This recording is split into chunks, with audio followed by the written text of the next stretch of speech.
પહલગામ આતંકી હુમલાને લઈ દેશભરમાં આક્રોશ જોવા મળી રહ્યો છે। અરવલ્લીના મેઘરજમાં બંધ પાડીને વિરોધ પ્રદર્શન કરાયું। લારી ગલ્લાથી લઈને મોટી દુકાનોએ સ્વયંભૂ બંધ રાખ્યો હતો। આતંકી સંગઠનો સામે કાર્યવાહી કડક કરવામાં આવે તેવી માંગ કરી છે।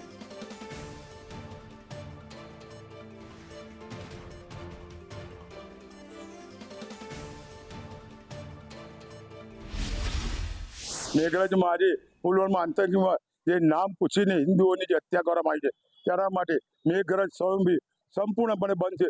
દરેક કોમના લોકો તેમજ આજુબાજુની આવતી પબ્લિકે સંપૂર્ણ સાથ અને સહકાર આપે છે।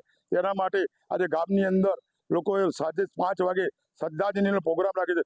તેઓને માટે આ હત્યા છે એક ભૂલ વગર જે પાકિસ્તાની સેનાને મૂળ તોડ જવાબ આપવા માટે આપણી સેના પણ ભારતની સરહદે તૈયાર થઈ ગઈ। તે માટે આપણા નરેન્દ્ર મોદી સાહેબને ધન્યવાદ છે।